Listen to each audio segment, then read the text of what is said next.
बले तब सुख सार, निज सुख लागी किछु नहीं करियार, भक्ति विनोद भले तब सुख सार, हमार बलि ते प्रभु आर के नाई, तुम्ही हमार मात्र पिता बंधु भाई, हरे कृष्ण कृष्ण कृष्ण हरे हरे, हरे राम राम राम हरे हरे, हरे कृष्ण कृष्ण कृष्ण हरे हरे, हरे राम राम राम हरे हरे। गौर नित्यानंद प्रभु की जय। जय। अब हम लोग जो है क्लास को शुरू कर लेते हैं, नहीं तो पता नहीं चलेगा कब डॉक्टर्स आना शुरू हो जाएंगे और हमारी क्लास में फिर वो हो जाता है। ठीक है, हरे कृष्णा दीदी, दंडवत प्रणाम। हरे कृष्णा हरे सभी को। कृष्णा बेटा, दंडवत हरे प्रणाम। कृष्णा हरे दीदी, कृष्णा दीदी, दंडवत प्रणाम। हरे कृष्णा। हरे कृष्णा, दंडवत प्रणाम राधा जी। दंडवत प्रणाम सबको। बहुत सुंदर गाया आपने, बहुत ही सुंदर, बड़ा भाव है। बहुत ही- मैंने तो थोड़ा ही सुन पाया, हरे इस कृष्णा ही भजन सुन में पाया। इतना भाव है, रोना आ जाता है। ये जो है ये बहुत ही सुंदर है, इसके भाव भी बहुत सुंदर है, बहुत सुंदर वचन है ये। दीदी मैं आपको आपके रूम में देखना चाह रही हूँ कब से। बस जल्दी ही पहुंच जाऊंगी। ग्रंथों के साथ। जी दीदी। हाँ सही बात है, ग्रंथों के दर्शन भी हो जाते हैं ना। देखो जहां पर ठाकुर जी रखे बस वही है, क्योंकि वो हमें अपनी बेस्ट जगह पे रखते हैं। हमारे नेत्रों का जो है ना देखने का नजरिया एक अलग होता है, तो जहां उनको हमारी स्थिति दिखाई देती है वो वहीं पे रखते हैं। तो हम सब भक्तों का सोचना विचार इसी तरह से ही होना चाहिए कि क्योंकि वो बेस्ट प्लेस होता है। बस हमें हमें थोड़ा सा वो लगता है, तो ठीक है जहां पर भी ले जाए अच्छा, बस अपने अपने साथ रखें, है ना।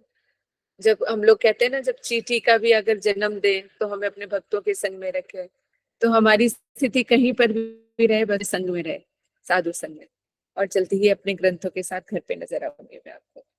ठीक है, मैं उसमें डाल रही हूँ रिकॉर्डिंग हाँ पे डाल। दीदी, दीदी एक मिनट दीदी, प्लीज रिकॉर्डिंग रोज करके ना आप किसी तरह डालिए, क्योंकि कुछ लोगों को अभी दिक्कत हो रही है। वो क्लास हाँ बिल्कुल भी कोई भी नहीं अटेंड कर पा रही दीदी, उनको घर से ही मना हो रहा है, तो उनको सुनने का है। ठीक है दीदी, तो नहीं नहीं प्लीज।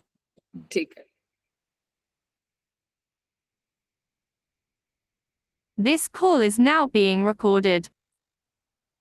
गुरुवे गौरचंद्राय राधिकाय तदाले, कृष्णाय कृष्ण भक्ताय तद्भक्ताय नमो नमः। पिता पराशरो यस्य शुकदेवस्य या पिता, तं व्यासं वद्रीवासं कृष्णद्वैपायनं भजे। यं प्रवचन्तं अनुपेतं पेति कृत्यं, द्वैपानो विरह कातराजुहाव, पुत्रेति तन्मयतया विनेन्दुस्तं, सर्वभूतहृदयं मुनिमानतोऽस्मि।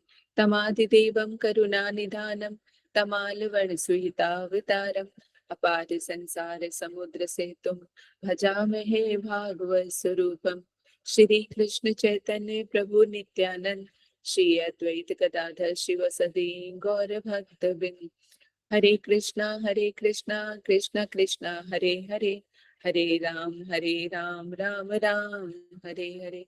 सर्वप्रथम मैं अपने गुरुदेव श्री पूज्यपाद भक्तिवेदांत नारायण गोस्वामी महाराज जी के श्री चरणों में अनंत कोटि दंडवत प्रणाम करती हूँ। तत्पश्चात समस्त गुरुवर के श्री चरणों में भी कोटि कोटि दंडवत प्रणाम, और आप सब भक्तों के चरणों में भी यथायोग दंडवत प्रणाम स्वीकार हो।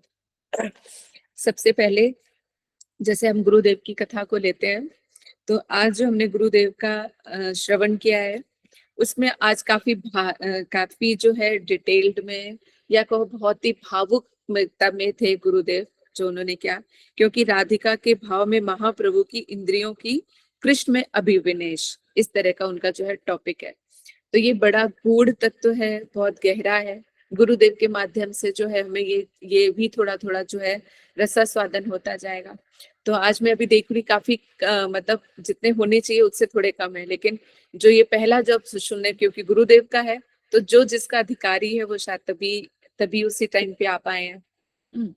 तो यहाँ पर बता रहे कि जब महाप्रभु जो है, हम लोगों को पता ही है कि महाप्रभु चैतन्य महाप्रभु के रूप में जो है कृष्ण है, और गंभीरा में उन्होंने उन लीलाओं का रसास्वादन किया, यानी बड़ी गूढ़ लीलाओं, क्योंकि चैतन्य महाप्रभु सदैव किसमें, स्वयं कृष्ण है, लेकिन वो राधा रानी के भावों में विभावित रहते थे। तो राधा रानी जिस तरह से कृष्ण को स्मरण करती थी, याद करती थी, उन लीलाओं को स्मरण किया करती थी, तो उस तरह की अवस्था जो है महाप्रभु की भी हुआ करती थी। तो गुरुदेव यही बताते कि चैतन्य महाप्रभु में गंभीरा में जिन जिन लीलाओं का रसास्वादन करना चाहते थे, उसी तरह से श्री स्वरूप दामोदर जी और श्री राय रामानंद जो है, उसी तरह से अलग अलग वैष्णव के, कभी चंडीदास के, कभी विद्यापति के, कभी भागवत के श्लोक, जिस तरह से महाप्रभु का भाव उठता था, उसी तरह से जो है उनको वो श्लोकों को पढ़ पढ़ के जो है उनके भावों की पुष्टि किया करते थे। तो यहाँ पर ये कि देखिए, जो परिकर है उनको सब कुछ, मतलब सारे पद श्लोक, यानी महाप्रभु के भावों के अनुसार मतलब उनको श्लोक सुनाते थे। तो उनके उनके अंदर कितना सब चीजों का ज्ञान था, सब चीजों की वो तो उनके नित्य परिकर है, लेकिन फिर भी उन्होंने मेहनत करके, हर तरह से करके, सेवा करके हमें बताया है कि किस तरह से सेवा करनी चाहिए, कैसे कैसे कैसे हमें श्लोकों का, और कहते हैं अपने हरिगुरु वैष्णव की सेवा करनी चाहिए, सब अपने आचार व्यवहार से उन्होंने समझाया है। तो यहाँ पर जो बता रहे हैं कि राय रामानंद और स्वरूप दामोदर जो है, तो श्री महाप्रभु के भावों के अनुरूप श्लोकों का कहते पाठ करते थे, जिससे महाप्रभु के भावों की, उनके जो जिस तरह के भाव में रहते थे, वैसे ही श्लोक सुनकर जो है उनके भावों की वो पुष्टि किया करते थे। तो बड़े गुड़ गुड़ मन से किया करते थे। तो यहाँ पर एक श्लोक बताते हुए कहते हैं कि जो हमारी ये 5 इंद्रियां हैं, गुरुदेव कहते हैं, है ना, तो 5 इंद्रियां और 5 विषय, तो ये जो इंद्रियां हैं एक एक विषय के पीछे भागती हैं। तो यहाँ पे महाप्रभु का वर्णन करते हुए बड़े डीप गहरे कह रहे हैं कि यहाँ पे राधा रानी के भावों में डूबे हुए चैतन्य महाप्रभु। तो राधा रानी क्या करती है कि जो हमारी इंद्रियां जो है विषयों में जाती है, हमारे जो 5 इंद्रियां हैं, इतने घोड़े जो है दौड़ते हैं, और वो जो इंद्रियां हमारी पकड़ में नहीं आती, है ना, नाक है अच्छी सुगंध के पीछे भागती है, नेत्र है रूप के पीछे भागता है, रूप गंध स्पर्श, है ना, तो इनके पीछे ही भागते रहते हैं, जीवा जो है अपने रस के लिए भागती है। तो हमारा सारा जो है विषयों में आ सकती है हमारे। लेकिन यहाँ पे जब चैतन्य महाप्रभु की बात आ रही है या राधा रानी क्या है, तो राधा रानी क्या कह रही है, यानी महाप्रभु जिस भाव का रसास्वादन कर रहे हैं, उस भाव को गुरुदेव यहाँ पे बता रहे हैं कि महाप्रभु जो है राधा रानी के भावों में है, और उनका मन, राधा रानी ललिता सखी से कहती है कि ये जो मेरा मन है ना, मन जो है ये घोड़ा है, और ये जो मेरी इंद्रियां है ना वो डकैत है। और कहते कि जो डकैत जो सब कुछ हरण करने के लिए बैठे हुए हैं। तो जैसे हमारी इंद्रियां अलग अलग भागती है ना, तो यहाँ पे राधा रानी कह रही है जो मेरा मन है ना, ये मेरी इंद्रियां 5 इंद्रियां हैं, तो अलग अलग अलग करके उसके पीछे भाग रही हैं। कैसे, कह रही कि जब मैं कृष्ण का स्मरण करती हूँ, तो मेरी आंखें, नेत्र जो है उनके रूप को दर्शन करना चाहते हैं, जीवा उनकी मीठी मीठी मीठी अमृतमयी वाणी को सुनना चाहती है ना, मेरे जो हाथ है, त्वचा है, वो उनकी त्वचा को स्पर्श करना चाहती है। तो मतलब कोई एक बस में ही नहीं रहता, लेकिन मैं क्या करूं, मेरा तो जहां पर मन टिकता है बस वहीं पे टिक के रह जाता है। मतलब जैसे एक इंद्रियां जो है, 5 इंद्रियां अपनी तरफ खींच रही हैं, लेकिन मैं सामर्थ्य ही नहीं हो पा रहा कि मैं दूसरी चीज को भी ग्रहण कर पाऊं। इसको कैसे समझोगे, जैसे कि राधा रानी जब कृष्ण का दर्शन करती है, आंखों से आंखें मिल गए, तो वहीं पे उनकी इंद्रिय भी रुक जाती है और मन भी वहीं पे अटक जाता है। उनके नेत्रों से उनकी नजर हट नहीं पाती कि उनके रूप का दर्शन कर पाए, या उनके चरण का दर्शन कर पाए, या मोर पंख का दर्शन कर पाए, या स्पर्श का, जैसे स्तब्ध होकर नहीं देखते रह जाते, एक टक कोई देखा जाता है। तो कह रहे कि सारी इंद्रियों की उत्कंठा तो उठती है, लेकिन क्या करूं सखी, ये 5 इंद्रियां मुझे अपनी तरफ खींचती है, लेकिन मैं एक ही जगह स्तब्ध हो जाती हूँ, तो मैं जा ही नहीं पाती हूँ उधर। तो अगर राधा रानी ने उनकी मुस्कुराहट देख ली, तो मुस्कुराहट पे ही रह जाते हैं, तो उनकी अगर वाणी सुन ली तो फिर वाणी में ही उनका मन टिक जाता है, तो वो और कहीं जा ही नहीं पाते, उनके अंदर इतना सामर्थ्य नहीं हो पाता कि वो जा पाए। तो इसी तरह से महाप्रभु इन्हीं भावों का रसास्वादन कर रहे हैं। तो यहाँ पे कह रहे हैं, तो जिस तरह से महाप्रभु ध्यान कर रहे हैं, जिस तरह से राधा रानी ध्यान कर रही है, इसी तरह से हमें भी अपने भजन में भी एकाग्र मन करके जो है भजन साधन करना पड़ेगा, तभी कहीं हमें उसकी उपलब्धि होगी। दूसरा यहाँ पे तात्पर्य यह है कि हमारा जो मन जो है इधर उधर भटकता रहता है, कभी ज्ञान की तरफ चले जाएंगे, कभी योग की तरफ चले जाएंगे, कभी किसी की कथा सुन रहे हैं, कभी किसी की सत कथा सुन रहे हैं, कभी किसी अन्य संप्रदाय के वैष्णव के पास चले गए, कभी कहाँ की कथा सुन रहे हैं, कभी कुछ टीवी में आ रहा है, तो हम लोग अलग अलग बढ़ जाते हैं। उस तरह से नहीं करना पड़ेगा, क्योंकि जब चीज अगर कोई किसी चीज का अनुभव करते हो तो एकाग्र मन करके किसी एक चीज पे ही अपने मन को टिकाना पड़ेगा, तभी उसका रसास्वादन हो सकता है। तो जब हमारी अपनी संप्रदाय एक जगह पे चल रही है ना, तो अपनी ही संप्रदाय में रहकर अपने ही हरिगुणों वैष्णव से जो ग्रंथ भागवत और भक्त रूपी भागवत से जो कुछ भी श्रवण करने को मिलता है, वही हमारे लिए काफी है। आगे आगे में भी हम जानेंगे कि किस तरह से जो है हमें कहते हैं कि किस तरह से हमें बताया जा रहा है कि एक एक स्टेप हमें धीरे धीरे कैसे आगे बढ़ाना है। तो यहाँ पर राधा रानी के इन भावों को बहुत सुंदर तरीके से याद कहते स्मरण कर रहे हैं। और एक गुरुदेव ने बताया, पारकी भाव में रहकर मन जो है, यहाँ पे राधा रानी कहती है कि मेरा मन देखो कैसा कितना दुष्ट है ना, क्योंकि उनको ये है कि मेरी शादी तो किससे हो गई है, अभिमन्यु से, तो मेरे मन को किसका स्मरण करना चाहिए, मुझे अपने पति का करना चाहिए। लेकिन ये मन देखो कहाँ दौड़ा जा रहा है कृष्ण के, मतलब अपने मन जो है मेरा पर पुरुष, यहाँ पे कृष्ण को लेकर देखो, यहाँ पे अधिकार में ही रह के इस चीज को समझ पाओगे। लेकिन मैं जो गुरुदेव से सुना है वही से मैं आप लोगों को सुना रही हूँ, और अपने अधिकारों सूरी इस चीज को समझ पाओगे, हृदय में धारण कर पाओगे। ठीक है, तो श्रवण कर लो, बस जो कुछ भी है परम सत्य है, जहाँ नहीं समझ आएगा तो आप लोग एक बार पूछ लेना। तो पारकीय भाव का यहाँ पर है कि यहाँ पे राधा रानी कह रही है, मेरा मन जो है अपने पति की तरफ ना खींच के कृष्ण की तरफ खींच रहा है। हम जानते हैं यहीं पर ही ये सिर्फ रस विचार का रसास्वादन, विविध रसास्वादन करने के लिए ही इस तरह के शब्दों का इस्तेमाल किया जा रहा है। नहीं तो हमें पता है कृष्ण शक्तिमान है और राधा रानी शक्ति है।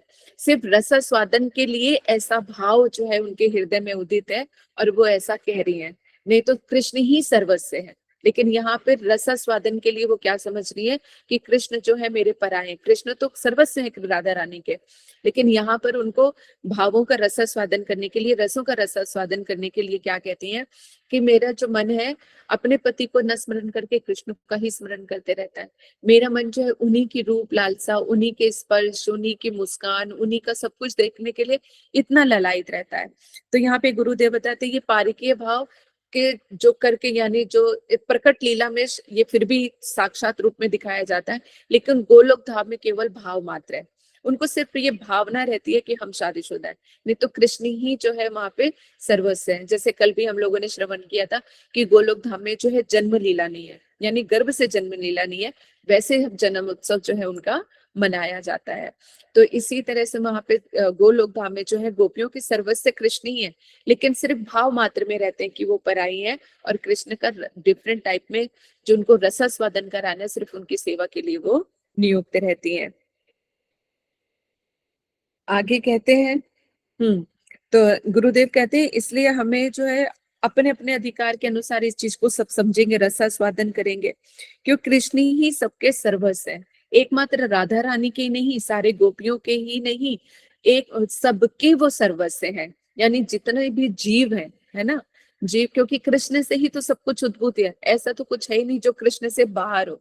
सब कुछ ये जड़ जगत भी का है कृष्ण के अंदर है और बाहर। जैसे आकाश जो ये पंच तत्व से ही हमारा शरीर बना है, ये पंच तत्व हमारे अंदर भी है और बाहर भी प्रकाशित है। इसी तरह से समस्त जगत जो है कृष्ण के अंदर भी है और बाहर भी है, तो कृष्ण से कुछ परे है ही नहीं। तो वो अपनी ही वस्तु को अपने डिफरेंट डिफरेंट तरीके से जो है उनका रसास्वादन करने के लिए लीलाएं जो है करते रहते हैं। तो इसमें योग माया जो है उनकी बड़ी सहायता करती है, यहाँ तक कि उनका ऐश्वर्य भी भुला देती है, ताकि वो उन लीलाओं का अच्छी तरह से रसास्वादन कर सके। केवल जो है उनको अभिमान मात्र रहता है कि हम पराये हैं, लेकिन कहीं सत्यता में कहीं उनको ऐसा कुछ भी दिखाई नहीं देता। और वो जो अभिमन्यु है वो भी कृष्ण की एक तरह से परछाई है, वो कृष्ण का ही स्वरूप है, क्योंकि कुछ भी तो कृष्ण से बाहर नहीं है। अलग अलग जो इतना संसार की रचना हो गई है वो भी तो कृष्ण के अंश, कला, अवतार और इसी तरह से, यहाँ तक कि जो जीव तत्व है वो भी कृष्ण का ही अंश है। तो कृष्ण से बाहर कहाँ है? तो तभी इन तत्व सिद्धांतों के साथ यदि हम कथा को श्रवण करेंगे तो हम कथा रस का आनंद लेंगे। कहीं हमारे पास तर्क वितर्क कोई संशय नहीं आएगा, क्योंकि जैसे अपनी फैमिली मेंबर्स है, अपने फैमिली मेंबर्स को किरदार अलग अलग दे दिए, तो जो जिसके साथ जो भी कर रहा है तो पता है कि ये अपना है ना? तो उसको हम उसका रसास्वादन करते हैं, क्योंकि हमें ये डाउट नहीं रहता कि ये कौन है। इसी तरह से जब हम तत्व सिद्धांत को अच्छी तरह से समझ जाते हैं तब हमें पता होता है कि कृष्ण और उनके परिकर और ये जो लीला चल रही है वो कैसे चल रही है, क्या कारण है। फिर हम उस लीला का रस आस्वादन करते हैं कि जो हो रहा है बड़ा आनंद है ना, अच्छा लगता है, क्योंकि सब चीजें पता होती हैं। तो तत्व सिद्धांत को जानकर जब हम ये करते हैं तो सिर्फ लीलाओं का ही रसास्वादन होता है, और हमारे हृदय में जो कृष्ण प्रेम छुपा हुआ है वो उदित हो जाता है, और वो उसका रसास्वादन और अधिक कराने लगता है। इसी तरह से तो यहाँ पर कहते हैं कि जैसे कोई कंस के मारने के लिए मथुरा गए थे और अभी आए हैं, तो वहां पर जैसे एक गोपियों के बारे में बताते हुए गुरुदेव कहते हैं कि वहां पर किस तरह का भाव रहता है। जैसे अभिमान मात्र है ना, तो जब गोलोक धाम में तो गोपियों को ये लगता है जैसे जो विरह की अनुभूति होती है, तो वहां पे विरह की अनुभूति किस भाव में करती है कि कृष्ण मथुरा में गए थे, चले गए और अभी अभी आए हैं, तो उनसे फिर जो अवहेलना कर रही है, जो उनके गुस्सा कर रही है, वो सारी चीजें, तो ये सिर्फ भाव मात्र में होता है। यानी वहां पे भी मथुरा गमन नहीं है, पर मथुरा का भाव है, अभिमान है कि चले गए थे, आए हुए हैं।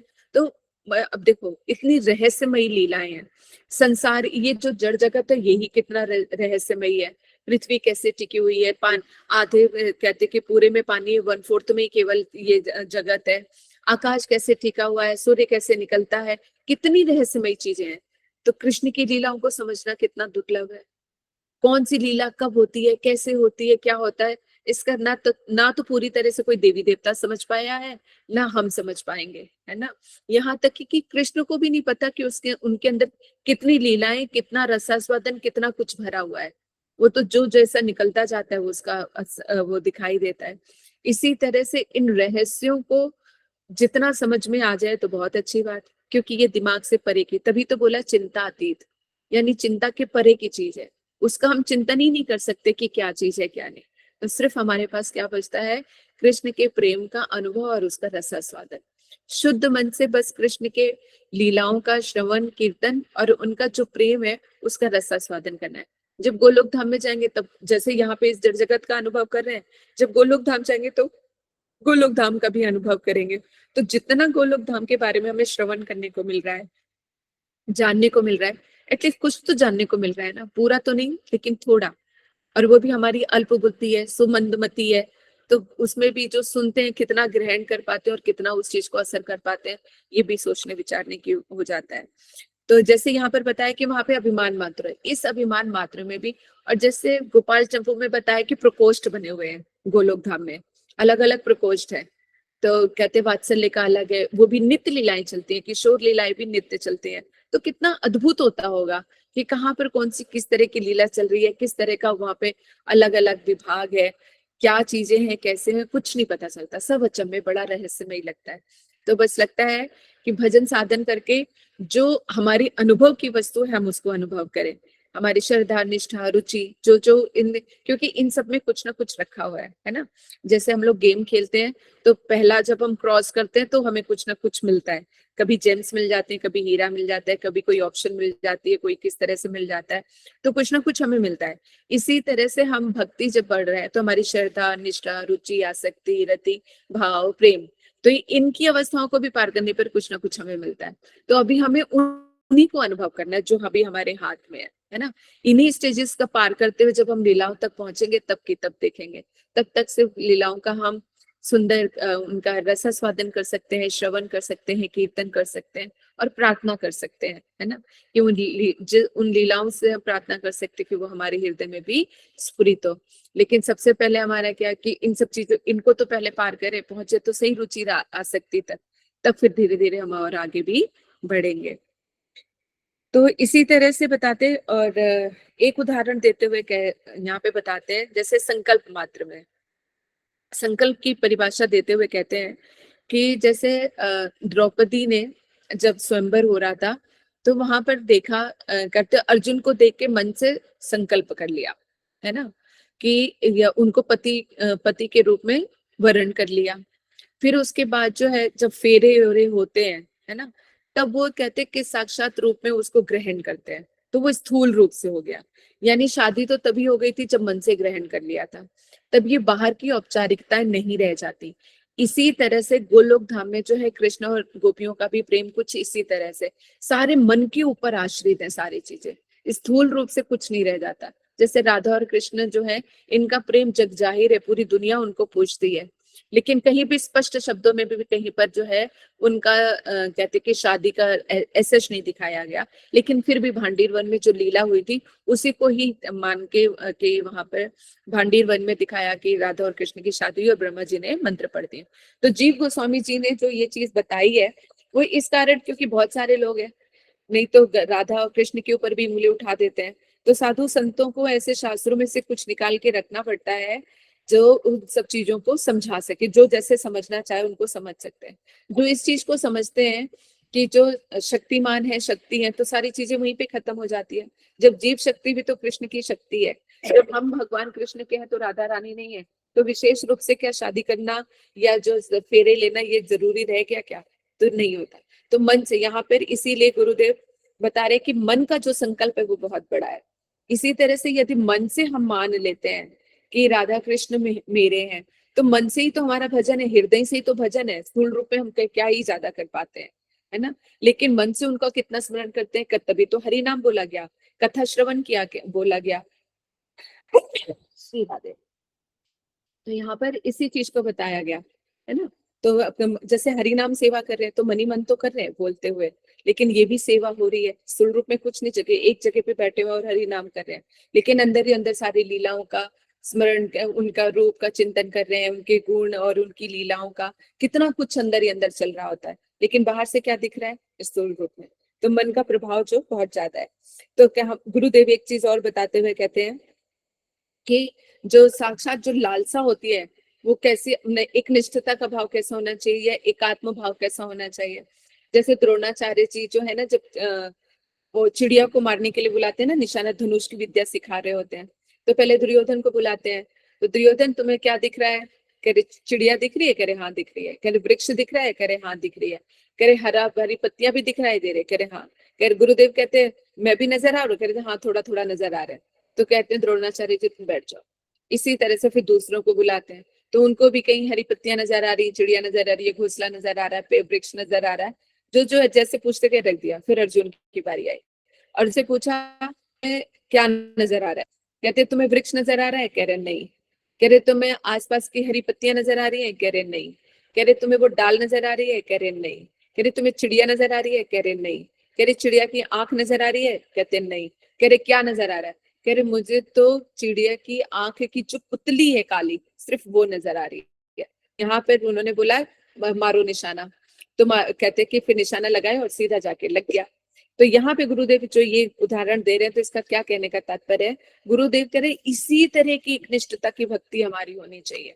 हमारा जो निशाना है, जो हमारा लक्ष्य है, वो सामने नजर आना चाहिए, बाकी कुछ भी नजर नहीं आना चाहिए। चाहे किसी के दोष हो गए, चाहे कुछ भी हो गया, किसी के दूसरे का भजन साधन है, अन्य ज्ञान है, योग है, कर्म है, इधर उधर जितने भी सकाम विषय वासना, जो काम क्रोध लोभ, ये सब कुछ आ जाता है। सब चीजें मन से हट गई।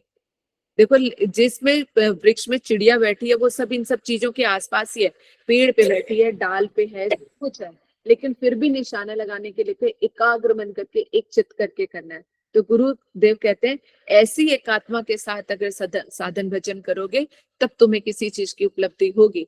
अगर अपने लक्ष्य से भटक गए और इधर उधर की वस्तु विषय वस्तु में फंस गए तो फिर इस तरह से निकल ही जाओगे। इस छोटे से वस्तु में गुरुदेव ने कितनी बड़ी शिक्षा प्रदान की है ना। तो ये जो जैसा जिस अधिकार में वो उस कथा जो भी कथा श्रवण कर रहे हैं तो उसको वो अपने अनुसार ले पाएंगे। लेकिन यहाँ पे छोटी से लेके बड़ी तक की का सारा सब कुछ बता दिया गया है कि जैसे कल हमने सुना था, जिसकी जैसी प्रार्थना वैसे उसके भाव, जैसी जिसकी भाव जैसे वैसी उसकी प्रार्थना। तो इसी तरह से लक्ष्य भी जो हमें साधना है कि अपने लक्ष्य को सामने रख के जब भजन साधन करेंगे तब नजर आएगा। तब कोई भी परेशानी आएगी तो लगेगा इस साधन भजन में हमें कोई दिक्कत हो रही है, नहीं तो छोड़ो, उसके बारे में क्यों विचार करना। जो हमारा जो लक्ष्य है उसके बीच में वो चीज नहीं आ रही तो क्यों ही सोचना उसके बारे में, फालतू में दिमाग उधर क्यों लेके जाना। तो अपने लक्ष्य को पाने के लिए जो जो चीजें चाहिए हमें उस पर ध्यान देना चाहिए।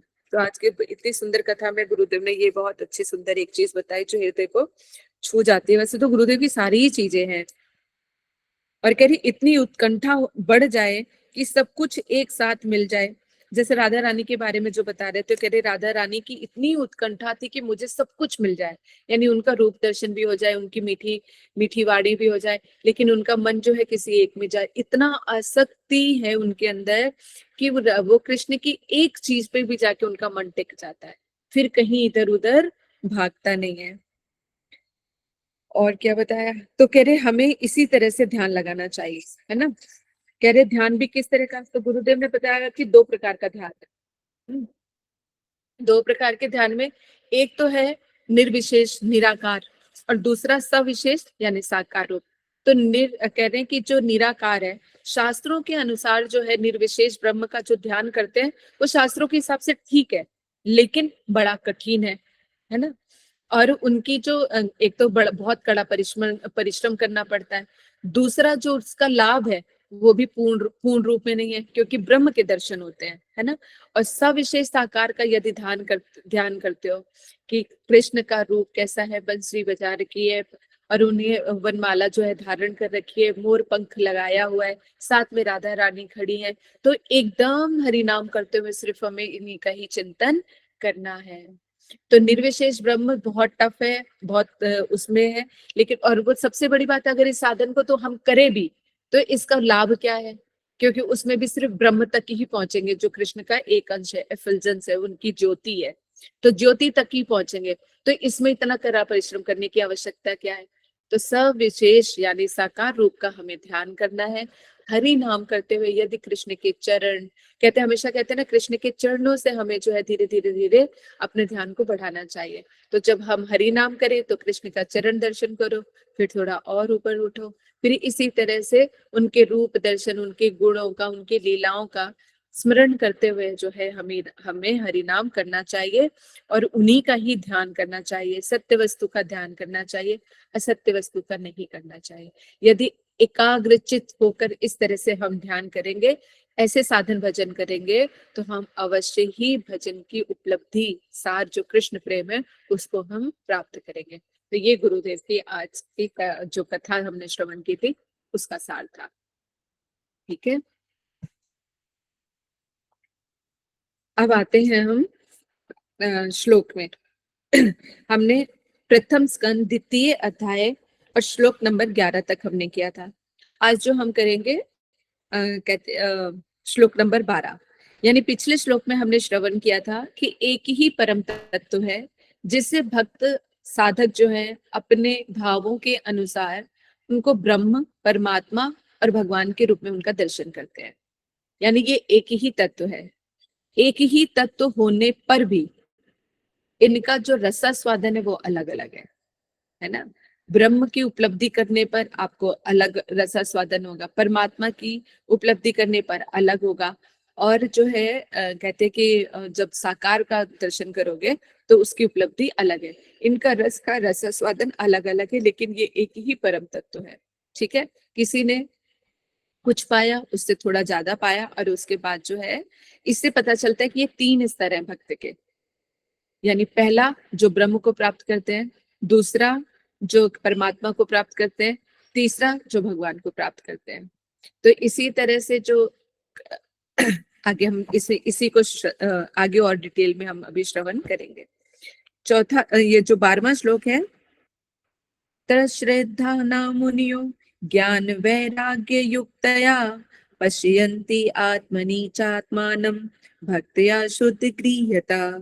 तश्रद्धाना यानी वह जो श्रद्धाना मतलब यहाँ पे गंभीर जो जिज्ञासु होते हैं, यानी जो गंभीर रूप में भगवान का भजन कर रहे होते हैं, ऐसे साधु मुनि या भक्त ज्ञान वैराग्य युक्त्या, ज्ञान वैराग्य से युक्त होकर चात्म मानव भक्तिया श्रुत गृहीत, वेद और शास्त्रों के द्वारा श्रवण करके, यानी वेद और शास्त्रों को सुनकर जो भक्ति उदित होती है, उस भक्ति से जो उनको ज्ञान वैराग्य जो प्राप्त होता है, उनको श्रवण करके भक्ति करके अपने हृदय में बैठा ना यहाँ पे मुनियो पश्यन्ति आत्ममानी चात्ममानम, यानी अपने हृदय में बैठे हुए परमात्मा का दर्शन करते हैं।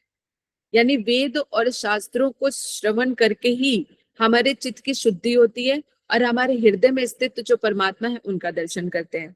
ठीक है, अब पहले इसको यहाँ पे श्रवण कर लेते हैं कि यहाँ पे कह रहे गुरु मुख के श्रोत पंथ के सेवन के फल से, अर्थात यानी यहाँ पे गुरु मुख श्रोत पंथ के बोला गया, यानी गुरु परंपरा युक्त और गुरुदेव के वचनों से। कैसे गुरुदेव? यानी शुद्ध भक्त के मुख से श्रवण करने पर, क्योंकि गुरु जो होते हैं, जो शुद्ध भक्त होते हैं, वो हमेशा वेद और शास्त्रों की ही वाणी को बोलते हैं, इधर उधर की कोई कथा नहीं, इधर उधर का कुछ नहीं सुनाते, जो शास्त्रों में वही सुनाते हैं और उनको सुनकर ही हमारे हृदय का शोधन होता है।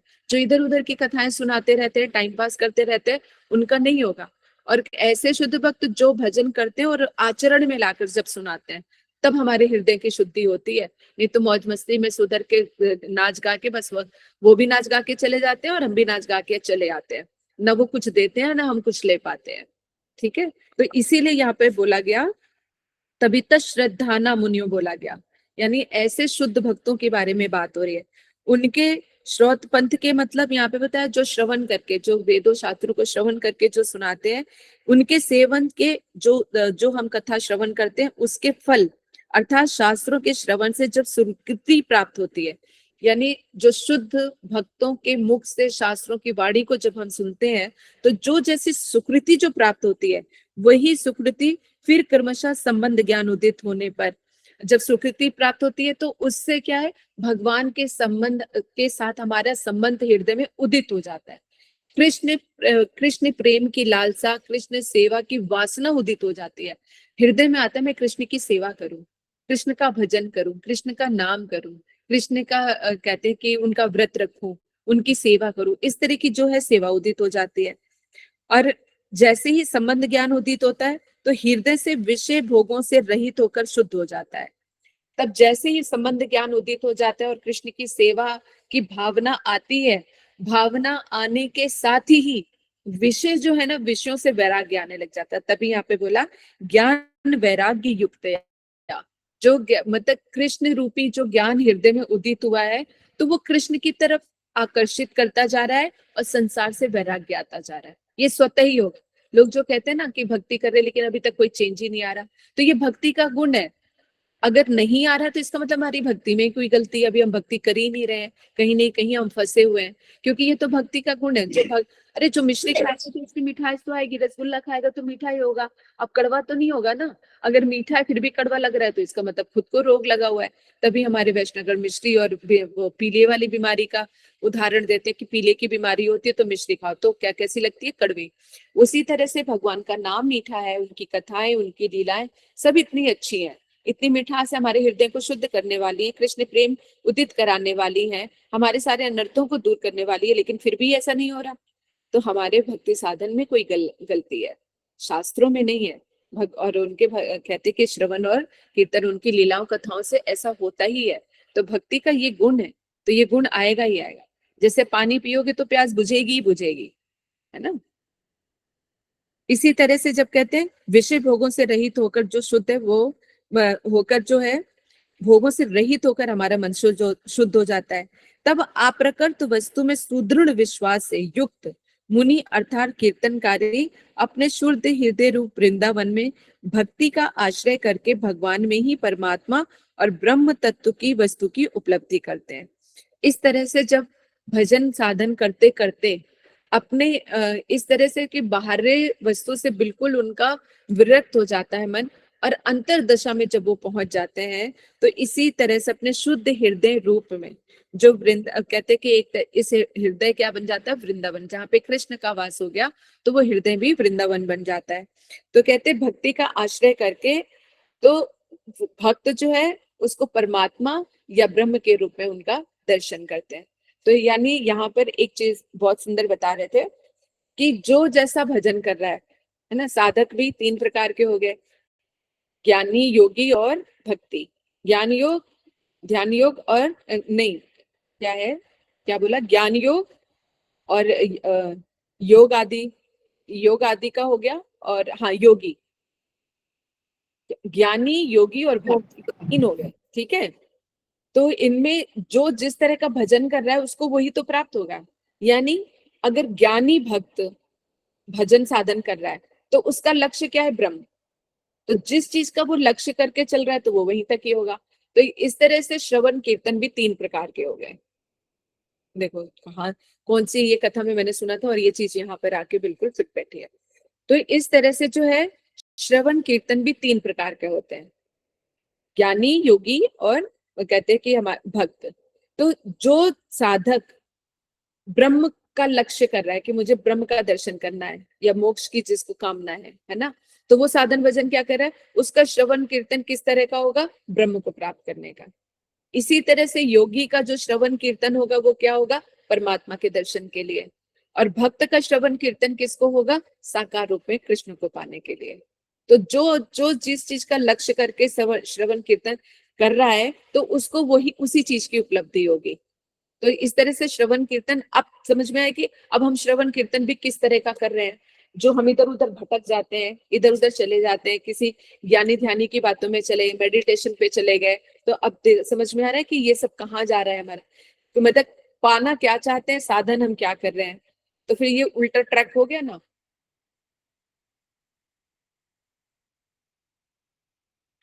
तो ये हमारा उल्टा ट्रैक हो गया। तो इस तरह से हम अपने लक्ष्य से हम इसीलिए भटक जाते हैं, क्योंकि संग कभी किसी का पकड़ लिया, कभी का कोई कहाँ लेके जा रहा है, कभी इसे। मैंने कितने ही देखे, जैसे इस्कॉन में भी एक भक्त थे, इतने अच्छे भक्त होते हुए भी पूरी तरह से जुड़े हुए थे, इतना उनका सेवा वो करते थे, लेकिन इस्कॉन से हटके कहाँ चले गए वो, कौन से बाबा जी का किया है, एक बाबा जी संप्रदाय में वहां पे चले गए। अब वो उन्हीं की कथा सुनते और वहीं पर ही रहते हैं। तो मतलब कहाँ पे अगर कृष्ण को मजबूती से ध्यान से नहीं पकड़ के रखा तो यहाँ तक पहुंच के भी छूट जाते। मुझे तो लगता है कि जो संप्रदाय में एक बार आ गए तो वो जा नहीं सकते। मुझे पूर्ण विश्वास है इस चीज का कि जिसको गौड़िया संप्रदाय में आके जिसने भक्ति को समझ लिया, कृष्ण प्रेम को समझ लिया, तो वो कभी नहीं छोड़ सकते, क्योंकि सब कुछ यही है। चैतन्य महाप्रभु की धारा है, कैसे उनको छोड़ के जा सकते हैं। परंपरा को यदि हमने समझ लिया, अगर मतलब तत्व सिद्धांत यदि आपके क्लियर हैं तो मर जाओगे लेकिन यहाँ से जा नहीं सकते, क्योंकि आपको वो सारी चीजों का रसा स्वादन हो जाए। जैसे अपना पता है ना, अपने घर से प्रेम होता है कि जन्म लिया है, अगर माँ बाप के ऊपर डाउट हो गया कि ये मेरे माँ बाप हैं भी या नहीं, तभी घर छोड़ के आप चले जाओगे।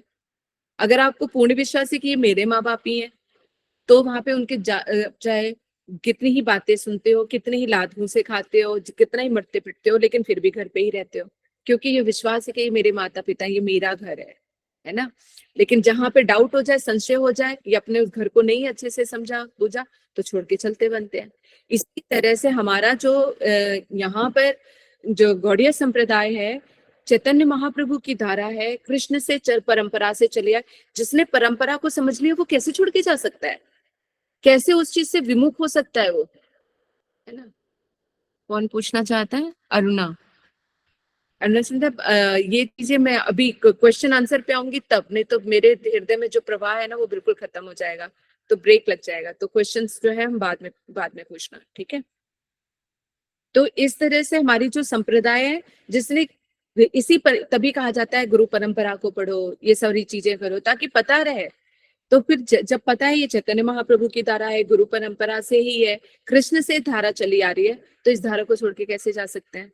लेकिन फिर भी इंसान भटक जाता है, क्योंकि उनका श्रवण कीर्तन लक्ष्य का उनको विश्वास नहीं होता, और जहाँ इधर उधर के श्रवण में करके फिर इधर उधर भटक जाते हैं, फिर सोचते हैं, फिर कहते हैं हमें उपलब्धि नहीं हो रही है। ठीक है, तो इसी तरह से कहा कि जो शुद्ध भक्त हैं वो इस तरह से भजन साधन करते हुए अपने लक्ष्य को जिस तरह से धारण करते हैं, तो श्रवण कीर्तन करते हुए उनको उनका दर्शन प्राप्त होता है। ठीक है, यानी ज्ञान और वैराग्य से युक्त, यानी जो गंभीर जिज्ञासु मुनि है ना, तो वो वेदांत श्रुति, यानी यहाँ पे लिखा शुद्ध गृह्यता का मतलब वेदांत श्रुति के द्वारा श्रवण से की गई जो भक्ति है उससे वो अपने भगवान का अनुभव करते हैं, ब्रह्म रूप में, परमात्मा के रूप में और साकार रूप में। जो जैसे जिसका जैसा श्रवण कीर्तन होगा, जैसा जिसका लक्ष्य होगा, वो उसी चीज को अनुभव करता है। ठीक है, कहते हैं भगवान की भक्तिमयी प्रेम सेवा से परम सिद्धि पूर्ण अनुभूति होती है। जब तक भगवान की भक्तिमयी प्रेम सेवा नहीं होगी तो परम सत्य की पूर्ण अनुभूति नहीं हो सकती। तो प्रेम सेवा क्या है? हरि गुरु वैष्णव की सेवा है, नाम सेवा है, कथा श्रवण सेवा है, ये सब सेवा में आ जाता है। अर्चन पूजन तो है ही, ये भी सेवा है। आगे कहते हैं ब्रह्म उनका दिव्य शारीरिक तेज और परमात्मा उनके आंशिक स्वरूप है। जैसे अभी हम लोगों ने श्रवण किया कि क्या चीज जो जैसे जिसका लक्ष्य होगा, जैसा जिसका श्रवण कीर्तन होगा, तो उनको ब्रह्म या परमात्मा की अनुभूति है। तो ब्रह्म को हमने जैसे बताया ही है, कितनी बार हम लोगों ने श्रवण किया है कि ब्रह्म जो क्या है, कृष्ण के दिव्य शारीरिक तेज है, यानी ज्योति जो कृष्ण के ऑरा है, एक वो जो निकलता है वो है दिव्य ज्योति है। परमात्मा उनका आंशिक स्वरूप है, यानी अंश के अंश का एक अंश है ना, यानी साक्षात कृष्ण नहीं है ना। तो यहीं पर ही अनुभव अलग हो गया। यानी कृष्ण, वो जो ब्रह्म है क्या है, कृष्ण का एफल्जेंस है, एक ऑरा है। तो ऑरा कितनी दूर है और कृष्ण कहाँ पर है? तो कृष्ण ऑरा में से क्या ही हो, ना बातचीत हो सकती है, ना कुछ हो सकता है, क्या रस स्वादन करेंगे। लेकिन ऑरा है तो कृष्ण के उसमें भी आनंद है। तो परमात्मा जो उनके अंश के अंश है ना। जब हमें अंश के अंशों का जड़ जगत में देख लो, हमें अपने घर परिवार से कितना प्यार है, भगवान के अंश है ना, फिर अंशों में ही हमारी कितनी आसक्ति है। तो फिर भगवान के अंश, स्व अंश में से कुछ जो अंश निकलेंगे तो उनका क्या हाल होगा। तो उसमें भी आनंद है परमात्मा में, यानी ब्रह्म में भी और परमात्मा, लेकिन इनका रस स्वादन अलग अलग है, पूर्ण नहीं है, पूर्ण परम तत्व का अनुभव नहीं है। ठीक है, इसीलिए बताया गया मनुष्य जो है 4 प्रकार के हैं, कर्मी, ज्ञानी, योगी और भक्त। मैंने भक्त की कैटेगरी 3 बताई थी, है ना, ज्ञानी, योगी और भक्त बताया था। लेकिन मनुष्य जो है, मनुष्य की कैटेगरी को कितने में डिवाइड कर दिया गया है? 4 में, कर्मी, ज्ञानी और योगी और भक्त। जो ये कर्मी जितने जो होते हैं वो भौतिकवादी होते हैं, उनकी ज्यादातर बुद्धि जो लगी होती है संसार में ही लगी रहती है। कर्मी लोग जो हैं खुद स्वसुख की कामना में वो डूबे होते हैं, और बस उनका यही एक कारण होता है। ठीक है, ये सारे भौतिकवादी यानी संसार मन आसक्त रहता है। ज्ञानी, योगी और भक्त ये आध्यात्मिक में आ जाते हैं। ये जो शिन है ये अध्यात्मवादी होते हैं, कुछ ब्रह्म को प्राप्त करते हैं, कुछ परमात्मा, कुछ भगवान को करते हैं। यानी ज्ञानी जो है वो किसको प्राप्त करते हैं? ज्ञानी लोग ब्रह्म को लक्ष्य करते हैं, और योगी जो है परमात्मा को लक्ष्य करते हैं, और भक्त साकार सा विशेष भगवान को लक्ष्य करते हैं। इतना क्लियर हो रहा है? बहुत ही मतलब डीप और सरल शब्दों में आप लोगों को इन सब चीजों के बारे में मैं बता रही हूँ। ठीक है, मनुष्य कितने प्रकार के हैं? 4। 4। कौन कौन से? कर्मी, ज्ञानी, योगी और भक्त। हाँ, ठीक है। और जो है कर्मी कौन से होते हैं? जो भौतिकवादी होते हैं। ज्ञानी जो ब्रह्म को लक्ष्य करते हैं, और योगी जो परमात्मा को लक्ष्य करते हैं, जो परमात्मा तक पहुंचना चाहते हैं। और भक्त कहाँ पहुंचना चाहते हैं? परम तत्व यानी भगवान कृष्ण के पास। ठीक है, इसी को थोड़ा सा स्वामी महाराज जी जो है प्रभुपाद जी, इसी को एक्सप्लेन करते हुए कहते हैं भक्तिमय सेवा के पश्चात ज्ञान और भौतिक संगति से वैराग्य आते हैं। 1 मिनट, फोन आ रहा है, मतलब सिस्टर का होगा, 1 सेकेंड।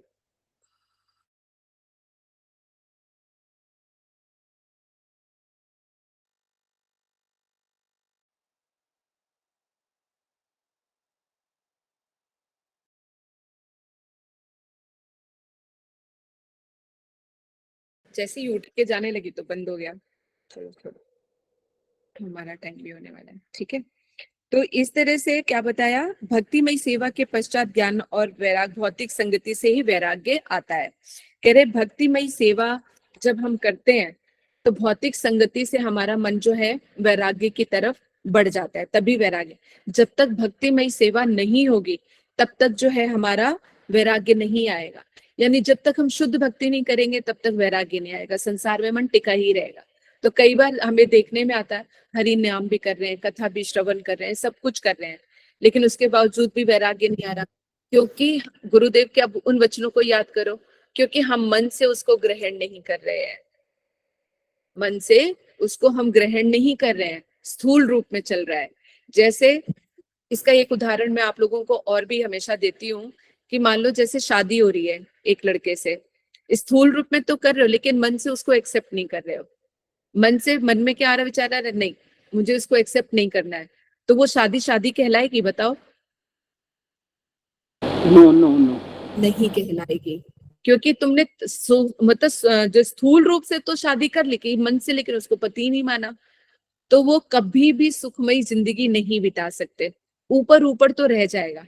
इसी तरह से हम अगर हृदय से भक्ति को स्वीकार नहीं करते या शुद्ध रूप में सेवा नहीं करते, कथाओं कीर्तन को ग्रहण नहीं करते, तो ऊपरी रूप में भक्त रह जाते हैं। बस तिलक लगाया हुआ है, कंठी पहनी हुई है और कहते कि माला हाथ में लेके घूम रहे हैं, तो ये स्थूल रूप से दिखाई दे रहा है, लेकिन मन से हम कुछ भी ग्रहण नहीं कर रहे हैं। लेकिन जब तक हम मन से ग्रहण नहीं करेंगे तो हमारे चित्त की शोधन होगा कैसे? बाहरी रूप से तो हो नहीं सकता, अंदर से होगा। इसलिए श्रवण कीर्तन तभी हमारे लाभकारी है जब हम उसे मन से स्वीकार करके ग्रहण करके चलते हैं। तो फिर हरि सेवा भी हमारी सेवा कहलाती है। तब चाहे थोड़ा सा भी हरि नाम करोगे ना, लेकिन जब शुद्ध रूप में करोगे तो वो फलीभूत होगा। इसी तरह से हरि गुरु वैष्णव की भी अगर थोड़ी सी सेवा करोगे, जितना करोगे दिल से करोगे, तो वो भी फिर वो हमारे लिए लाभकारी होगा। लेकिन हमारे गुरुदेव कहा करते थे चाहे तुम्हारा मन लगे या ना लगे तब भी हरि नाम करना चाहिए, कथा समझ आए या नहीं आए तब भी कथा श्रवण करनी चाहिए। तो यहाँ पर अगर मेरी बातों में विरोधाभास लगे तो इसको इस तरह से समझना है कि मन नहीं टिक रहा लेकिन करना तो चाहते हैं ना, चाहत है कि मैं कथा सुनूं, नहीं समझ आ रही है, बैठे हुए कोई बात नहीं, तो भी कसर असर करेगी। तो ये स्मरण का एक गुरुदेव ने एक और उदाहरण देते हुए कहा था कि मान लो मन ही मन संकल्प लेने, मन से मानने में देखो कितना फायदा है। गुरुदेव ने कब बताया कि यदि हम मन में जब जैसे कार्तिक की परिक्रमा आती है या नवदीप की परिक्रमा आती है और मन में विचार आया अरे परिक्रमा शुरू होने वाली है, मैं भी परिक्रमा में जाऊंगी, मेरे टिकट मैंने खरीदूंगी और मैं जाऊंगी, लेकिन इस बीच में मेरी मृत्यु हो जाती है, तो मुझे वो जो नवदीप की परिक्रमा का फल मिलेगा कि नहीं मिलेगा? गुरुदेव कहते हैं मिलेगा, क्योंकि आपने मन से संकल्प कर लिया था कि आपने जाना है वहां पर और नवदीप की परिक्रमा करनी है, टिकट भी खरीद ली, सब कुछ मन में विचार कर लिया था। तो आपको आपकी मृत्यु अगर हो जाती है और नहीं भी जा पाते हो तो भी आपको उसका फल मिलेगा।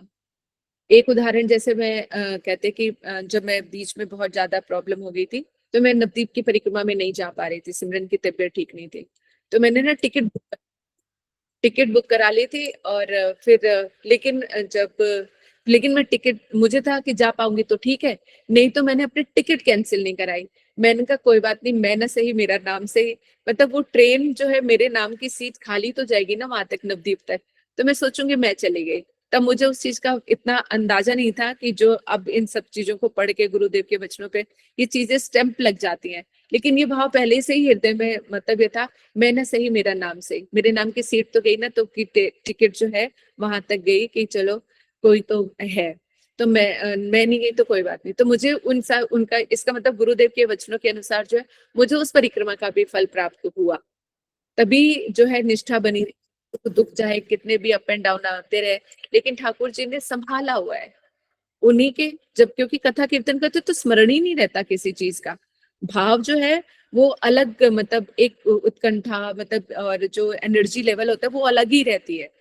तो ये सब, ये जब कहते हैं कि हमारे उसमें व्यवहार में जब ये चीजें दिखाई देती हैं समझ तो कहीं ना कहीं मतलब लगता है कि नहीं है। अभी एक अनदेखा है, अनजाना है, मूर्ति श्री विग्रह के रूप में हमने उनको दर्शन किया, क्योंकि अभी अब हम इसी लायक है, तो हम सिर्फ उनका दर्शन उसी रूप में कर पा रहे हैं, है ना। लेकिन अब जब जैसे जैसे भजन होता जाएगा, अभी कृष्ण हमारे लिए अनदेखे अनजाने तो है ही, श्री विग्रह में तो देखा है, मुरली है, श्रवण किया है कि मोर पंख लगाते हैं तो करते, लेकिन कभी असल में तो नहीं देखा ना उनको। असल का मतलब साक्षात रूप में नहीं देखा, श्री विग्रह रूप में ही देखा है।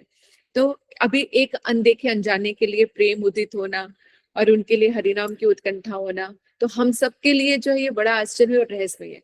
और इसमें से रस भी आता है, जब उनकी बातें करने बैठो ना, अजीब से चेहरे में चमक आ जाती है, एक बहुत अच्छा लगता है ना। तो ये आप सबके साथ भी होता है, तो तभी तो आप लोग श्रवण करते हो, नहीं तो क्यों आओगे 10:30 बजे 11:30 बजे आके बैठना। जैसे जैसे कथा मोड़ लेती है वैसे वैसे हम लोग भी ले लेते हैं। कुछ है संबंध जो खींच लाता है हमें यहाँ पर, है ना। तो उस चीज को, ये सब चीजें अनुभव में आती हैं। तो जब हमारा शुद्ध भजन होता जाएगा तो ये और प्रगाढ़ होती जाएगी। तो हमें कुछ भी छुड़ाने के लिए स्पेशल कुछ नहीं करना है, सिर्फ भजन पे ध्यान देना है, ऑटोमेटिकली सब कुछ छूटता जाएगा और जिसको जो आना है वो आता जाएगा। तो इसीलिए हमें कहीं इधर उधर जाने की जरूरत नहीं है, भागने की जरूरत नहीं है, कुछ करने की जरूरत नहीं है। जब जैसा सुयोग मिले बस करते रहो, चलते रहो, चलते रहो, चलते रहो। आकांक्षा रखो, जिस चीज की अभिलाषा है, वृंदावन जाना है, यहाँ जाना है, बस प्रार्थना और अभिलाषा रखो, स्वतः ही होता जाएगा। भजन सब कुछ करा देगा। एक श्लोक में पढ़ रही थी कल भागवत में, तो उसमें कह रही कृष्ण खुद भी व्यवस्था करते हैं, खुद उनको चिंता होती है कि मेरे भक्तों का आगे क्या होना है, वो एक एक पल की चिंता करते। तो हमें फिर क्या है, तभी तो बोला भय रहित हो जाता है भक्त। तो हम लेकिन विश्वास नहीं है कृष्ण के ऊपर कि वो सबको आगे, मतलब एक जो श्लोक जो सेकंड द्वितीय स्कंद के मैं उसमें भी पढ़ रही हूँ, तो उसमें भी आ रहा है कि कितना बताया कि क्या गुफा नहीं है रहने के लिए, तकिए की क्या जरूरत है जब अपनी बाजू है, कह रहे कपड़ों की इतनी इकट्ठा करने की क्या जरूरत है जब रास्ते में भी पड़े मिल जाते हैं। मतलब ये सन्यासियों के लिए चीजें बताई गई हैं। तो जो भजन करने वाले हैं, तो हमारे लिए तो जो 2-3 जोड़े, 4 जोड़े, 5 जोड़े जो जितने हो उसी में ही हमारे लिए है। तो उन सब चीजों को वही है कि भक्त जहाँ जिस स्तर में होगा तो उन श्लोक का वो अलग अलग अपना अर्थ निकाल के उस चीज को ग्रहण करेगा और भक्ति में वो आगे बढ़ेगा। तो कहने का तात्पर्य है कि उसको एक पूरा जो शरणागत भक्त है उसको पूर्ण विश्वास होना चाहिए कि कृष्ण मेरे रक्षक हैं, वही मेरे पालक हैं। तो जब वो सबका ध्यान रखते मेरा भी रखेंगे, तो हमें अपनी चिंता करने की आवश्यकता नहीं है, अपने सुख दुख की भी कहते चिंता करने की कोई आवश्यकता नहीं रहती है। ठीक है, आगे कहते हैं ब्रह्म तथा परमात्मा परम सत्य की अपूर्ण अनुभूतियां हैं। यानी ब्रह्म और परमात्मा का जो लक्ष्य करते हैं भक्त साधक गण, तो वो अपूर्ण अनुभूतियां, पूर्ण रूप में तो कृष्ण का अनुभव नहीं हो पाता। इस तरह से ब्रह्म और परमात्मा करने का जो प्राप्त करने के जो साधन है, इसका मतलब वो भी अपूर्ण है ना। तो कह रहे केवल भक्ति योगी ही एकमात्र पूर्ण विधि है जिसमें गंभीर जिज्ञासु उस परम सत्य के पूर्ण अनुभूति हो सकती है। यानी भक्ति योग से बढ़कर कुछ भी नहीं है। भगवत गीता में भी कृष्ण ने इस चीज को स्थापित कर दिया है। ठीक है, ज्ञान वैराग्य वेदांत श्रुति के श्रवण द्वारा ही सुदृढ़ होती है। जो भक्ति है वो कैसे सुदृढ़ होगी? जो ज्ञान वैराग्य और कहते वेद वेदांत श्रुति, यानी जो वेदों और शास्त्रों के मूलक जो कथाएं हैं, लीलाएं कथाओं को जब हम श्रवण करेंगे तभी हमारी भक्ति जो है सुदृढ़ होगी। और ये भक्ति जो है अल्पक अध्यात्मियों के लिए नहीं है, जो कभी सुना कभी नहीं सुना, जिनका ज्ञान वर्धित नहीं है, जो समझना ही नहीं चाहते उनके लिए ये भक्ति नहीं है। गुरु आगे बताते भक्तों की भी 3 श्रेणियां बताई है, कनिष्ठ, मध्यम और उत्तम। तो कहते हैं जो कनिष्ठ भक्त होते हैं उनके बारे में बोला गया है कि वो ज्ञान विहीन होते हैं। उनकी पूजा पाठ में तो रुचि रहती है, भगवान के अर्चन विदर कर देंगे, लेकिन गुरु वैष्णव के प्रति इतने श्रद्धा युक्त नहीं होते ये लोग। गुरुदेव आएंगे तो आएंगे, उनको कोई परवाह नहीं है कि आना है कि नहीं आना है। भगवान के प्रति है कि पूजा अर्चन कर लेंगे, सारा सब कुछ कर लेंगे, लेकिन गुरुदेव वैष्णव के प्रति उनका नहीं रहता। आ गए तो आ गए, नहीं आए तो कोई बात नहीं, वैष्णव की सेवा की नहीं किया, उनसे इनसे इतना ज्यादा कोई मतलब नहीं होता। इसलिए उनकी भौतिक संगति से ये विरक्त नहीं होते, यानी उनकी भौतिक बुद्धि भी रहती ही रहती है। इसमें पाप होने के ज्यादा, अपराध होने के ज्यादा चांसेस होते हैं। तो इसी तरह से कह रहे ये मंदिर के अर्चा विग्रह पूजा की प्रारंभिक जो प्रक्रिया है उसी के प्रति आकर्षित रहते हैं कि भगवान को पूज लो, बस इतना ही काफी है। ऐसे भक्त भौतिक भक्त कहलाते हैं, यानी जो कनिष्ठ भक्त होते हैं वो भौतिक भक्त कहलाते हैं। ऐसे भक्त आध्यात्मिक लाभ की अपेक्षा भौतिक लाभ के प्रति अधिक आसक्त रहते हैं। तो कह रहे जो पूजा पाठ करते हैं उनसे उनका लक्ष्य भगवान की सेवा मिले, मतलब मिले, वो सेकेंडरी होता है, लेकिन उससे पहले मेरे घर में सुख शांति बनी रहे, मेरा घर पर परिवार ठीक रहे, इस तरह की अभिलाषा उनकी रहती है। ये कनिष्ठ भक्त वालों के बारे में बताया है। अतः मनुष्य को इस भौतिक भक्ति से उन्नति करके द्वितीय अवस्था में प्राप्त करनी चाहिए। तो इन कर्मी लोगों को क्या करते हैं, जो कनिष्ठ भक्त है उनको भजन साधन करते करते जो है द्वितीय अवस्था में जो है उनको प्रवेश करने का प्रयास करना चाहिए। अब जो द्वितीय श्रेणी के मध्यम भक्त के जो भक्त हैं, तो कह रहे इनके मार्ग में चार तत्व दिखाई देते हैं। परमेश्वर, उनके भक्त, अज्ञानी और ईर्ष्यालु। ये चार तरह के लोगों, मध्यम भक्त जो हैं, इन चार लोगों को देखते हैं। एक तो भगवान दिखाई देते हैं, राधा कृष्ण, फिर उनके भक्त यानी गुरु दिखाई देते हैं, है ना, उनके हरि जो गुरुदेव हो गए, वैष्णव हो गए, वो दिखाई देते हैं। तीसरे अज्ञानी लोग जो भक्ति से रहित होते हैं, उनकी दृष्टि अरे ये तो अज्ञानी, ये तो भक्ति ही नहीं है, अभक्त है? और दूसरे ईर्ष्यालु, अच्छा ये मुझसे ईर्ष्या करता है। ये चारों चीजें भी उनको दिखाई देती हैं, है ना। तो क्या, और ये दूसरे ये भक्त जो हैं भक्ति संबंधी अनदेखी, कहते कि क्या लिखा है, भक्ति देखी, हाँ, श्रीमद् भागवत के प्रमाणिक स्रोतों से प्राप्त करने। इनकी भक्ति जो है तभी वर्धित होगी जब प्रमाणिक लोगों से, ऐसे शुद्ध साधु संतों से जब कथा को श्रवण करेंगे तो इनके ये दोष भी मिटने शुरू हो जाते हैं। यानी उनको ये दिखाई तो उनको ये समझ में आता है कि भगवान की भजन पूजन करना है, ये भक्त लोग हैं, उनका मान सम्मान भी करते हैं, लेकिन फिर भी दोष दिखता है कहीं ना कहीं, ईर्ष्यालु और अज्ञानी, है ना। तभी कहते हैं कि जो मध्यम के होते हैं तो किस तरह का भाव होना चाहिए, जो भगवान और उनकी सेवा से युक्त होना चाहिए, जो बराबर के उनसे मैत्री भाव होना चाहिए, जो अभक्त है या ईर्ष्यालु उनके प्रति करुणा होनी चाहिए, कि किसी तरह से इनकी बुद्धि भी शुद्ध होकर जो है भजन में लग जाए। इस तरह का वो जो है हमारा इनका भाव होना चाहिए। और कह रहे इस प्रकार के श्रवण कीर्तन से, अगर कहते हैं कि अब जैसे श्रवण कीर्तन भी बताया कि 3 प्रकार का होता है ना, ब्रह्म के लिए और जो जिसका जैसा लक्ष्य होगा, ब्रह्म, परमात्मा और भगवान में, तो इस प्रकार के श्रवण से सब चीजें गड़बड़ा जाती हैं अगर शुद्ध रूप में ना उसको हमें समझा जाए कि हमारा श्रवण कीर्तन कहाँ लेके जा रहा है।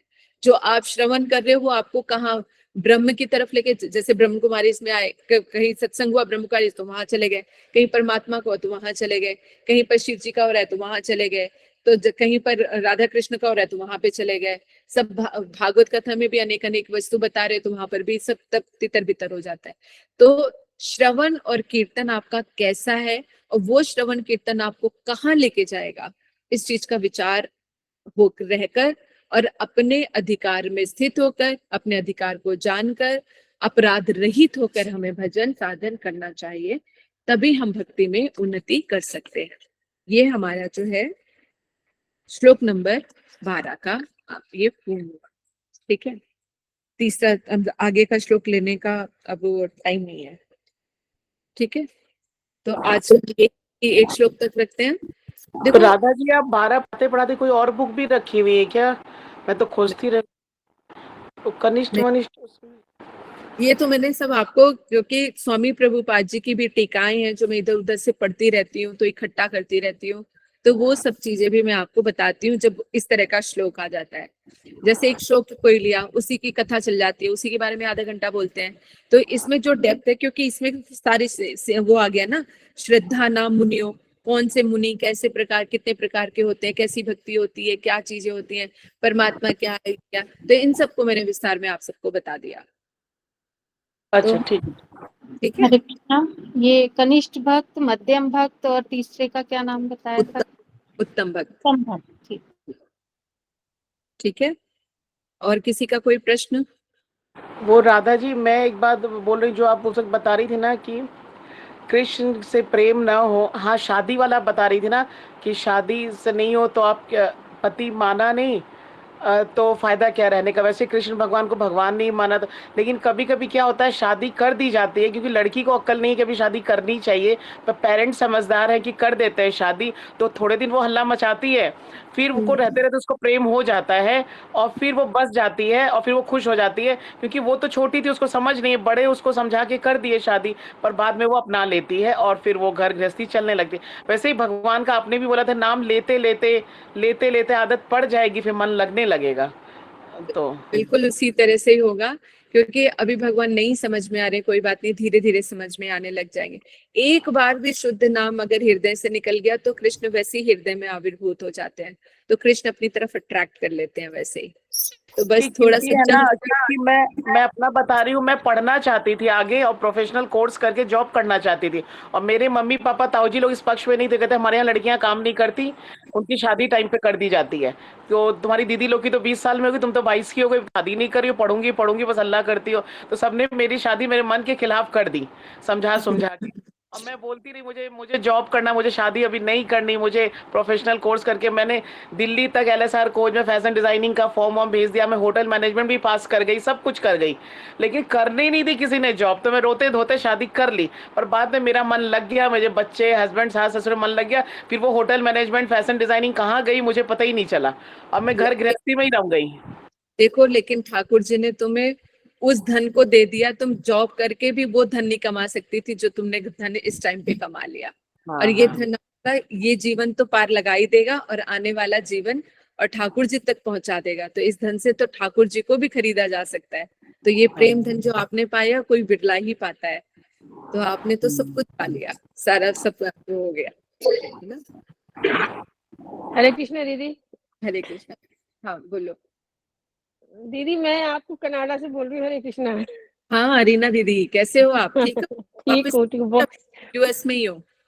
अभी मैं कनाडा में हूँ। अच्छा, आप कनाडा में हो? अच्छा, हाँ बताइए। हाँ, अच्छा। मैं इतने दिनों के बाद आपकी आवाज सुन रही हूँ दीदी, आपको देख भी रही हूँ अभी मैं। अच्छा अच्छा, तो ठीक है। इसी तरह से बस आपका हरिनाम अच्छे से चल रहा है, सब कर रहे हो? हाँ चल तो रहा है दीदी, बस कर लेती हूँ। ये आपसे प्रॉमिस किया है तो इसलिए 16 माला में कर लेती हूँ किसी तो भी बस तरीके ठीक से। है, ये प्रॉमिस ही आपको आगे ले जाएगा, बस ये इसको निभा। हाँ, जैसे ठीक मैं है। वॉक करने निकलती हूँ शाम में तो उसी से माला लेके जाती हूँ, जो एक दो घंटे वॉक करती हूँ उसी में जाप करते रहती हूँ, हो जाता है उसी फिर। नहीं, बहुत अच्छा है, इसी तरह से आप करते रहो, और कथा भी जरूर सुनते रहना। गुरुदेव ने जैसे कथा पे बहुत जोर दिया है, अगर कथा छूट जाएगी ना तो हरिनाम भी छूट जाएगा। इसलिए कथा को हमें पकड़ के रखना है, किसी भी हालत में कथा को नहीं छोड़ना है, इस चीज को ध्यान में रखना है, क्योंकि कथा वो खाद पानी है जो हमारी भक्ति को पुष्ट करता है।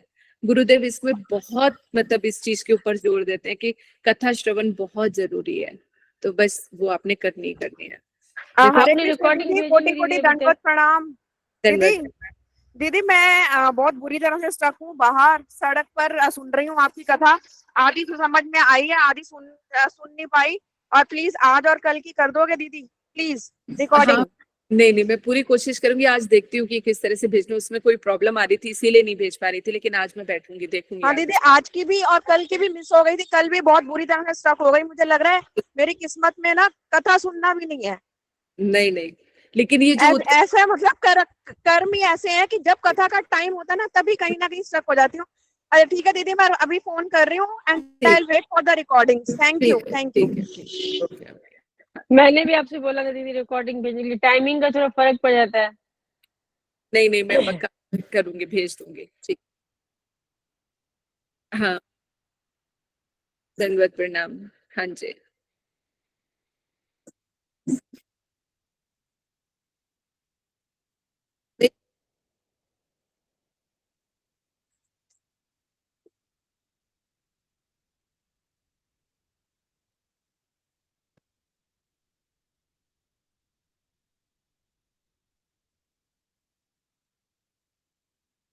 नहीं, किशमिश खाओ, किशमिश खाओ, चॉकलेट्स खा सकती हो, और नींबू पानी पियो, इन सब चीजों से भी ठीक होता है। नहीं कि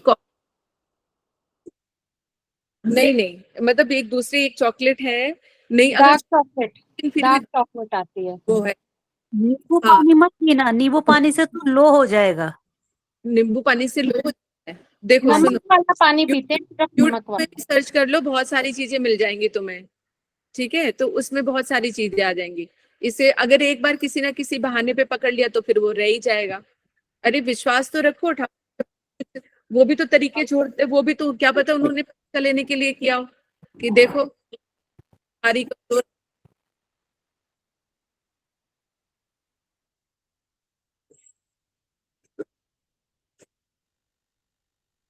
नहीं नहीं, ये हमारे फिर भी वो किसी न किसी प्रारब्ध की वजह से ये सब चीजें आ जाती है, लेकिन चली जाएंगे।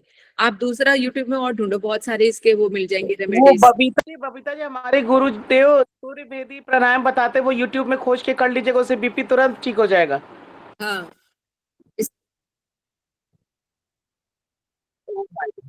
नहीं नहीं, तुम अपना ठीक है, मैं देख लूंगी, और तुम अपना ध्यान रखो। और उसमें देखो अलग और भी बहुत सारी चीजें मिल जाएंगी, वो आप करके। मेरा भी बीपी लो रहता है, कभी हाई और उस पे वो नहीं, लेकिन मैं फिर भी ठीक ही रहती हूँ। आप मानोगे नहीं, अनुराधा और हम लोग एक के पास गए थे मथुरा में, तो वहां पर मतलब जो मेरी फ्रेंड अनुराधा था, उसका बीपी इतना हाई था और मेरा बहुत लो। तो जब हम लोगों ने चेकअप कराया ना, तो वो डॉक्टर विश्वास नहीं कर पा रहा था, उसने दोबारा चेक किया उसका भी। तो वो कहते कि तुम दोनों जिंदा कैसे हो, और मुझे तो यही नहीं समझ आ रहा कि तुम लुढ़क नहीं गए। तो हमें बढ़िया मतलब अचंभा हुआ कि ऐसे क्यों है। मैंने कहा हाँ, लेकिन हम तो ठीक ठाक है, हमें तो कुछ भी नहीं है। तो कह रहे आप इसका हाई इतना है और मेरा लो इतना ज्यादा था कि हम दोनों बेहोश हो सकते थे, लेकिन हम दोनों को कुछ फर्क नहीं लग रहा कि हम जी रहे हैं कि मर रहे हैं कि हम ठीक है, मतलब हम नॉर्मली फील कर रहे थे अपने आप को। वो डॉक्टर बड़ा हैरान था। मथुरा में हम मेडिसिन लेने के लिए गए थे, तो उस चीज से भी लगे, वो तो हैरान रहा, लेकिन हमें मतलब क्या हो सकता था, हम इस चीज से अनभिज्ञ थे। लेकिन हमारे जो स्थूल वो बता रहा था, वो डॉक्टर ने बताया। मन से हम बिल्कुल चकाचक थे, हमें कोई प्रॉब्लम नहीं महसूस हो रही थी, ना हाँ, सांस तो दीदी ना ये इसको घबराहट हो रही साइलेंट किलर बोला जाता है, इसीलिए साइलेंट किलर शुगर और बीपी को बोला जाता है, हमें पता नहीं थी। होता, पर अगर ये अचानक ऐसा कुछ हो जाता है। साइलेंटली ले जाए तो क्या है। अगर हाई हो ना तो ठंडा दूध पी लीजिए, फ्रिज का रखा हो या नॉर्मल, आधा कप दूध पी लीजिए अगर हाई होने पर। खुल जाए। आप आने से पहले रिकॉर्डिंग नारियल बता पानी दीदी, पानी पहले पिया बता करो। दे रिकॉर्डिंग, सुनो, पहले रिकॉर्डिंग बंद कर जो है दी। ना ये